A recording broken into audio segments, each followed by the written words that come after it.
আসসালামু আলাইকুম রহমতুল্লাহি বারাকাতুহু।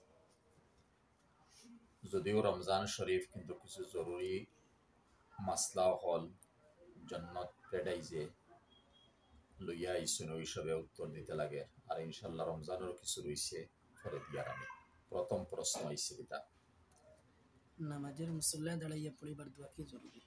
মুসল্লা দাঁড়ানির পরে নমাজও কোনো দোয়া পড়া জরুরি নেই, এলা কোনো দোয়া নাই, জরুরি নাই। এক মুস্তাহাবি আমল ইয়া তাআলা ইন্নী ওয়াজ্জাহতু ওয়াজহিয়া লিল্লাযী ফাতারাস সামাওয়াতি ওয়াল আরদা হানিফাম ওয়া মা আনা মিনাল মুশরিকিন। আগে সুন্নত নাই, এক মুস্তাহাবি আমল।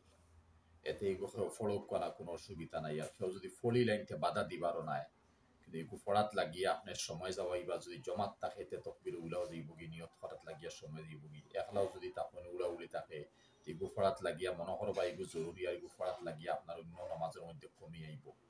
এর কারণে এই কমিরে দূর করবা লাগিয়া যদি ফড়ই না তে অসুবিধা নাই। আর নামাজের নিয়ত করা কি জরুরি? আর নমাজের মধ্যে নিয়ত করইতো, যেমতো আমি মাগরিবর 3 রাকাত নামাজ পড়িয়ার না ফজরের পড়িয়ার না এশার পড়িয়ার এইভাবে নামাজের নিয়ত রইতো। কিন্তু নিয়ত হইতে সময় আমরা বহুতে, আমি বিভিন্ন চ্যানেলও মাতিছি, বিশেষ করে যে ইসলামবোধয় আছে, যে নমাজের নিয়ত আমরা ফড়িলে যেমতো নাওয়াইতু আন সল্লিয়া লিল্লাহি তাআলা রাকাতায় সলাতিল বারাকাতিস সলাতিল ফড়াত লাগিয়েও ভুল করি। ভুল কিলা করি নাওয়াইতু আন সল্লিয়া লিল্লাহি তাআলা, সল্লিয়া হইয়া তো কোনো শব্দ, নাওয়াইতু আন উসাল্লি, আন হরফে নাসিবা, আন উসাল্লি লিল্লাহি তাআলা রাকাতায় সলাতিল হইতাম না রাকাতিল সলাতিল হইতাম না আরবা হইতাম না কিতা হইতাম, আমরা তো আরবি জানি না। এর কারণে ইমামে আজম আবু হানিফা রহমতুল্লাহ আলাইহির ফতোয়া ইয়া তাহলো আমি যে যে বাসার তাহমু যেন তাহমু, যে বাসা আমি জানমু, যে বাসার মানুষ হইমু, ও বাসায় নমাজের নিয়ত করা আমার লাগি মুস্তাহাব। যে মতো আমরা সিলটি বাসায় নিয়ত করবো, আমি ইমামর পিছনে ফজরের 2 রাকাত ফরজ পড়ি আল্লাহু আকবার, আল্লাহু আকবার তো বাতে তাকবীরে তাহরিম, আমি 2 রাকাত মাগরিবর সুন্নত পড়িয়ার, আমি 3 রাকাত বিতি ওয়াজিব নামাজ, এই লোক নিয়ত নিয়ত, আমি জুম্মার 2 রাকাত নামাজ পড়িয়ার, আমি কাবলাল জুম্মা 4 রাকাত পড়িয়ার, আমি তাহিয়াতুল ওযু 2 রাকাত পড়িয়ার, আমি তেরাবি 2 রাকাত পড়িয়ার, ও 2 রাকাত পড়িয়ার যেখানে এখানে মুখ দিয়ে উচ্চারণ করা দরকার নাই, কারণ অন্তর রইত। সেও মুখ দিয়ে উচ্চারণ করছেন তাও ফালানি যান না সরুকা, কিন্তু অন্তর আছে যদি এক গুরু উলামায়ে কইত অন্তরের মাতোখান্ডে মুখের মধ্যে সামান্য প্রকাশ আনুকা মুস্তাহাব। যেমতো আমি 3 রাকাত মাগরিবর ফরজ নামাজ পড়িয়ার একটা মনে মনে আমি মুখের মধ্যে আনি লইছি, বালা কথা আলহামদুলিল্লাহ দৃষ্টি দিবার চিন্তা নাই।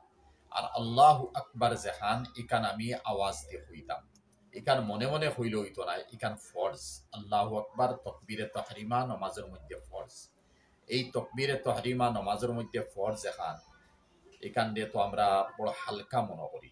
হালকাও হতার কারণে হইয়ার যে কোনো কোনো সময় দেখা যায় ইমাম সাহেব রুকুত গেছেন গিয়া, আর রুকুত যাওয়ার পরে আমি গিয়া দৌড়িয়া গেলাম, দৌড়িয়া তো যাইতাম না, হদিসও নিষেধ হইছে, আচ্ছা গেলাম গিয়া আমি গিয়া ইমাম সাহেব লাগে আল্লাহু আকবার হইও আমি রুকুত গেলাম গিয়া। যারা আল্লাহু আকবার হইয়া রুকুত যাইতরা এরা তো নমাজ না, কারণ হে তো রুকুর আল্লাহু আকবার হর, হে তো রুকুত যাইবার আল্লাহু আকবার হর। তকবীরে তহরিমা ফরজ, এই ফরজরে পরিপূর্ণভাবে আদায় করার লাগি ফরজ হিসাবে তারা যদি আদায় করতে চাইন, আর শরীয়তর মাসলাউয়া তালাতে দাঁড়ানো অবস্থাত আমি হইতাম আল্লাহু আকবার। আমি রুকুত কেসন গিয়ে ইমামার ঝুঁকি ঝুঁকি গিয়ে আল্লাহু আকবার হইয়া রিনু তো আমি রুকুর আল্লাহু আকবার হইলাম হিসাবে গেলে, আল্লাহকে রুকুর আল্লাহু আকবার তোমার লাগি সুন্নত। তকবীরে তহরিমা আমি ঠিক খাড়া থাকতাম, খাড়া তাকিয়া বাদে হইতাম আল্লাহু আকবার, এরপরে আমি ঝুঁকিতাম। ও জুকাত গিয়া যদি ইমামরে ফাইছি না ফাইলাম না কোনো অসুবিধা নাই। এখন আমি ফরজ তৈ দিলাম আর রুকু আর ফরজও গেলাম গি, প্রথম ফরজ চালি দিলাম নমাজের ইবতেদা আরম্ভণি, আমার নমাজ খানো হইব। যার কারণে তকবীরে তহরিমা পরিপূর্ণ দাঁড়ানো অবস্থাত হইতাম আল্লাহু আকবার। এই আল্লাহু আকবার মুখ দিয়ে উচ্চারণ করা জরুরি। আর তকবীরে তহরিমা তো ফরজ, আবার তকবীরে তহরিমার সময় আত উঠানি জরুরি নাই, নবীজির সুন্নত, এতে সুন্নত ইনকার করবা না, সুন্নতের আমি ইনকার করিয়ান না। আত উঠানি নবীজির সুন্নত, মুখ দিয়ে কইলিছি আল্লাহু আকবার আর হালাউইয়া কইতাম পারছি, আর এরপরে ইমাম রে গিয়ে রুকুত ফাইলিছি তো আলহামদুলিল্লাহ। তে আমি তকবীরে তহরিমার সময় আত উঠাইতাম সুন্নত। আবার আতর আঙ্গুল ফাঁক রইতো, এইভাবে স্বাভাবিকভাবে রইত সুন্নত। আবার আত ইলা রইত না থেড়া, বরং বিলকুল ওলা সিধা রইত সুন্নত। আবার আতর গাতাফ কিবলা মুখা রইত সুন্নত, ইলো হইত না। আবার হেজা উজুনাইহি ও শাহমাতাইহি ও খানল লুফন্ত আইতো মর্দ লাগি সুন্নত। আর হেজা মনকবাইহি মহিলা লাগি খান পর্যন্ত আইতো সুন্নত। এখন ও যে মাঝখানো তকবীরে তহরিমা যত সুন্নত হল আছে, তাই একটা সুন্নতের উপরে পরিপূর্ণ বিশ্বাস করি আমল করিলাই না। আল্লাহর ফজল আপনারা হড্ডা হয়তো কেউ কেউ করেন না। মান তামাসসাকা বিসুন্নতি ইনদা ফাসাদে উম্মতি ফালাহু আজরু মিআতি শাহীদিন। তাইলে ইলা এক সুন্নতরে আমি মুর্দা করিয়া আর নবীজিরে খুশ করবা লাগি, নবীজির ফরমাবরদারিরে পরিপূর্ণ মানিয়া চলার নিয়তে যদি আমি করিয়া যাই, তে 100 শহীদর সওয়াব আমি পাইম। আর 1 শহীদ হওয়ার পরে তো মানুষজন নবী আবু 99 শহীদ হইল। এর কারণে ওদিকে খেয়াল নিবা। আর একটা মাতমাতি দেই, রুকুর মধ্যে যাওয়ার পরে আমার আতর আঙ্গুল আবার ওলা খোলা রইত নবীজির সুন্নত। রুকুর মধ্যে ইলা ইলা মিলাই রইত না, ইলা খোলা রইত রুকুর মধ্যে সুন্নত। আবার সজদার মধ্যে যাওয়ার পরে আতর আঙ্গুল ওলা মিলাই লইত, সজদার মধ্যে আতর আঙ্গুল মিলাই লইত। আবার তশহুদ ফলিতে সময় আতর আঙ্গুল আবার ফাঁক রইত, ওলা স্বাভাবিক ফাঁক রইত। মহিলা হল যারা আসুন রুকুর যাওয়ার পরে তাই তো ঝুঁকি বাচ্চা মহিলার মাসলা পরে আনবো। থোড়া বেশ কম মহিলার পুরুষর আছে, তবে এখন পর্যন্ত মহিলা পুরুষ হলা স্বরূপ ইনশাল্লাহ। তকবীরে তাহরিমার পর সানা পড়া কি জরুরি? তকবীরে তাহরিমার পরে সানা পড়া জরুরি নাই, কিন্তু নবীজির সুন্নত। আবার সুন্নতে মুআক্কাদা নাই, গয়র মুআক্কাদা। সানা পড়িতাম নবীজির এক সুন্নতের উপরে আমল করতাম। যেমন আমি কিছু সুন্নত দেখাইছি, ওগুন্তরে আমরা সুন্নতও মনে করি না, সানাই গুলো মনে করি ওয়াজিব পড়াও লাগবো। যদি কোনো মানুষে সানা পড়িছিল না, নামাজ হইব ইনশাল্লাহ।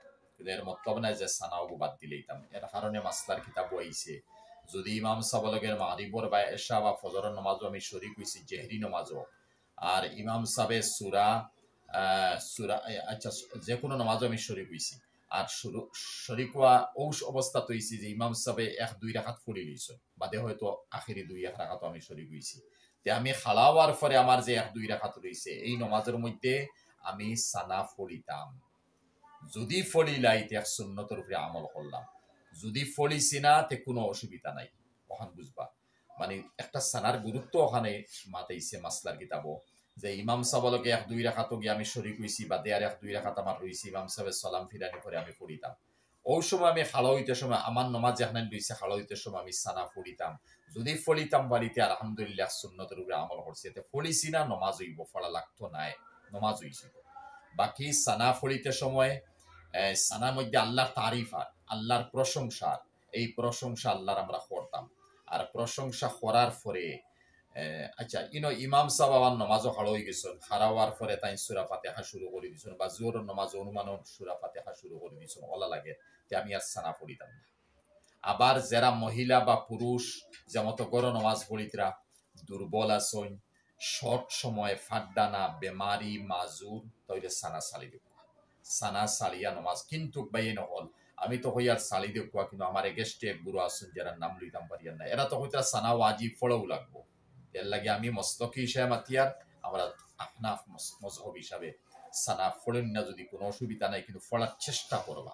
আবার সানার পরে আউযুবিল্লাহ প্রত্যেক রাকাতর প্রথম, যেমন তো 4 রাকাতি নামাজ ও শুধু 1 রাকাত প্রথম, 2 রাকাতি নামাজ শুধু প্রথম রাকাত, 3 রাকাতি নামাজ শুধু প্রথম রাকাত। তে প্রথম রাকাত আউযুবিল্লাহ পড়া নবীজির সুন্নত। আর প্রত্যেক রাকাতর শুরুর মধ্যে সূরা ফাতিহা শুরু করার আগে বিসমিল্লাহ পড়া সুন্নত। যেমন জোহরের 4 রাকাত নামাজ আছে, প্রথম রাকাত আউযুবিল্লাহ পড়িমু, বিসমিল্লাহ পড়িমু। 2 নম্বর রাকাত আউযুবিল্লাহ নাই, শুধু বিসমিল্লাহ পড়িমু। 3 নম্বর রাকাত শুধু বিসমিল্লাহ পড়িমু। 4 নম্বর রাকাত শুধু বিসমিল্লাহ পড়িমু। আর এরপরে আমি সূরা ফাতিহা শুরু করব, এটা নবীজির সুন্নত। তে এখন সোয়াল হইব যে মতো কিছু মাইসে কইনানি টুপি সালা নামাজ হয় না, ওই ভাই নামাজ হইব। এখন শরীর উদলা আছে, হাফ শার্ট বা টি শার্ট ফিন দিলাম, দুবাই থেকে দিন আমার এক ইমাম সাহেব কইলা ফিন দিয়া নমাজ হইব না, ওই নমাজ হইব। তে নমাজ তো টি শার্ট ফিন দিয়া ওর আনা টুফিয়ে নমাজ ও। তে আরো আমি বুঝাই দেই না, আরো বুঝি লোকা, আমি মর্দ হিসাবে আমার সারা শরীর উদলা রইছে, উলঙ্গ রইছে, আর নাবি থেকে লাগাইয়া আটু বন্ত, আটু গুড়া রইছে, আটু তলও নাই, অতখান লিয়ে যে আমি নামাজ পড়ি ইনশাল্লাহ নামাজ হইব। কিন্তু ওখান তো বুঝা লাগবো না নি, যে যে আমি খার দরবার খাড়ো হইছি, যে রবর দরবার খাড়ো হইছি, রবর দরবার জাহিরি সকল সুরতলা লিয়া খাড়ো হইতাম, যে রবে দেখলে আমারে মায়া করতাম। আমি এক ফকির এক দরবেশ হিসাবে আল্লাহর সামনে খাড়ো হইতাম। এখন এই আল্লাহর সামনে খাড়ো হইতে আমি খালি যদি সুন্নত সারা চালি দেই, নমাজর সারা সুন্নত চালি দেই, তে রইব আর কিতা? এই দোকানদারি আমার চলব কিলা? যে দোকানের মধ্যে চাউল ডাইল আছে, আর চাউল ডাইল তো মেইন চুলাত রান্ধিয়া খাই, ই খানির লগে কতটা লাগে, মশলা লাগে, তেল লাগে, সবজি লাগে, আটা ময়দা গেউ সুজি সারাও তো লাগবে এই দোকানত। দোকানদারি খরাত লাগলে তো খালি চাউল আর ডাইলির দোকানদারি করলে হইতো না, এগুলো তো সারা রেশন আমি মিলাইতে লাগবে, এরপরে তোমার দোকানদারি আন চলবো। এর লাগি ভাই এই নকল বনি নকল আমরা তো প্রায় সময় খালি হইলি মুখ ইটা চালি দো, ওই যাব ইটা চালি দো, খালি ওই যাব ওই যে রুম বাঁচিলে সমল হুদা। রুম বাসার যদি লাইতে সমলি কেন রুম আর তাহলো নি, আমি তো গরম শীতর দিন থেকে ব্যবহারও করতে পারতাম, কারণ তোর ফানি ভিজাইয়া জ্বালা ঠান্ডা তাও এখান তোলেও ঠান্ডা হয়ে যাব। এর লাগে দয়া করিয়া নবীজির সুন্নত ইটা ছাড়বা না।